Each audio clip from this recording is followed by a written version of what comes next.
Hi,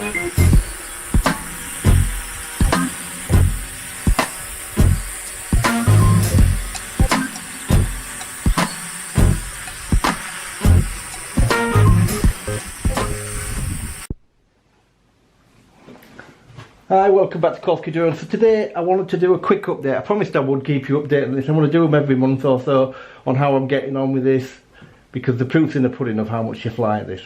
So I've got on really well with it. I've had no issues whatsoever, but I wanted to address a couple of issues that people have been commenting on the video, saying the firmware, you can't update it, how do you connect it to Companion, and the other one saying why don't I say I've not got any jitter on my sticks. The simple fact is I haven't got any jitter on my sticks, and I'm going to show you why I don't have jitter on my sticks. So I'm just going to turn the transmitter on. So if you notice, mine now sounds differently, but I'll explain that to you in a bit. So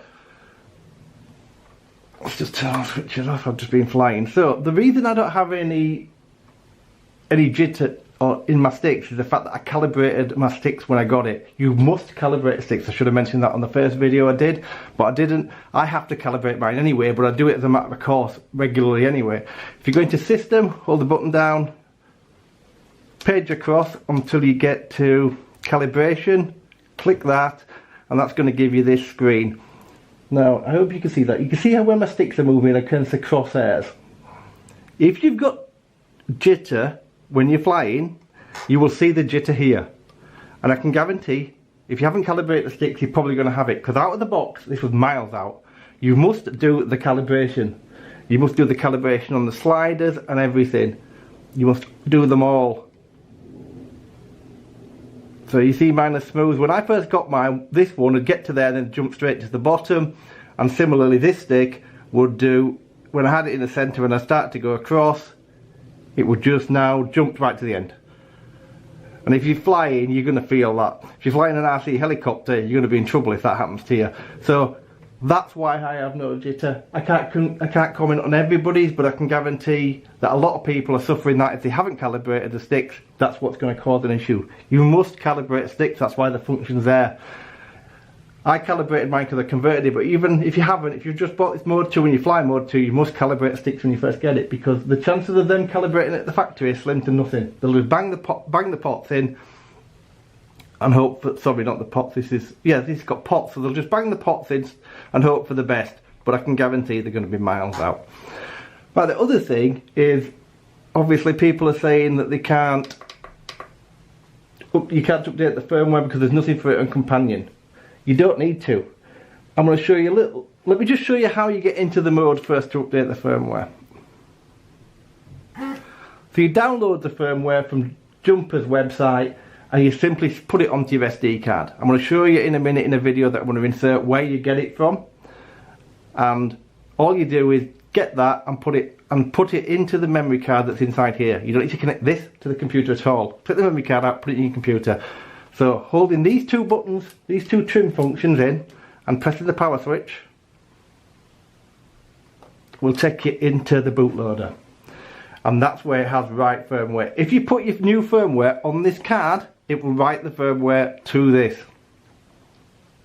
It's as simple as that. That's all you need to do. There's nothing fancy about it, nothing technical. That's the only thing you need to do, and then come back in. The other thing, if you've noticed, is mine's got a totally different sound pack on, because mine says Open TX again. That's because I put the Amber sound pack on. You can download that from the internet, put the Amber sound pack on exactly the same way, copy it to your sounds folder. It's exactly the same. So I'm going to cut out to the video of me showing you where the website is and where you can download it from. I'll be back in a second. You can see it in the top here. It's Jumper, and the company the Jumper made by is XYZ/T16. And this is going to take you to this page, which is going to give you an overview of the radio and where to buy it and things. You need to go to downloads. Click on downloads, and then it will select Jumper T12, T16 and all the rest. Click on that, and here is the latest update. Now this update is the one I mentioned earlier. It's improved the scroll wheel. You click on Jumper, click on that one, sorry. You click on that one, and then it's going to open this, and that's the bin file you want. You download it, And all you need to then do is copy that to the memory card. You don't need to connect your transmitter to the internet. Take the memory card out, stick it in your computer, copy that to the firmware folder, and then when you turn it on the way I showed you earlier, it's going to allow you to update your firmware. It's as simple as that. No hassle, no messing around. And to put sounds on exactly the same, if you want to download Amber like I did, go download Amber from...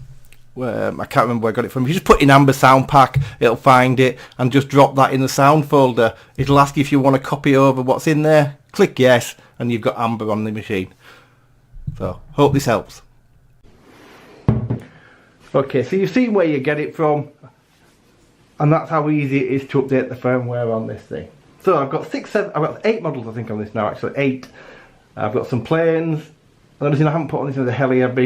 And obviously quite a few quads.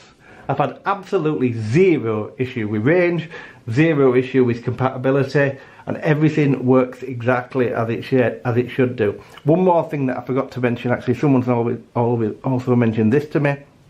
They can't get it to bind to FlySky, so let me just show you that. So we'll go back into the model. I'll just go down here. I'm not going to bind it to it, but if we go down to model. Right, luckily this is already on a FlySky. Do not select FlySky from here. Select F32A. If you select FlySky, it will not bind to the modern receivers. They're for the old receivers. It will only bind if you go to FS2A and then you change this to what you're on. PWM iBus this is what I'm using on this and what I'm using on the Nirvana. You need to make sure you've selected them and it will bind straight away. So remember, don't use the FlySky multi one that's in here, because it probably won't work for modern stuff anyway. That's something else I forgot to mention earlier. So that has been the only thing that I had to work out what to do on. Everything else has been fine. Battery life, I'll be honest with you, I've got 3000 milliamp hour batteries in here, and it probably does, well, this is on, I think I've had 12 flights since I charged the batteries, and it's probably halfway down. 12 4-5 minute flights, so it's probably not the best on battery time. You could maybe do with other battery. I just have another couple of spares that I keep in the case for this. So I don't know what else to say about it. I'll give you an update. I'll give you another update in another month's time, and I will give you an update soon if this develops a fault or we get an issue with it.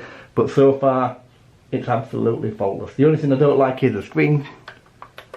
This screen protector that came with, it's absolute garbage. It just bubbles straight. It won't keep bubbles out, and you can't really see it that well. So I'd recommend, if you can get one of them, get one. But apart from that, fantastic. Have a fantastic day. Thanks very much.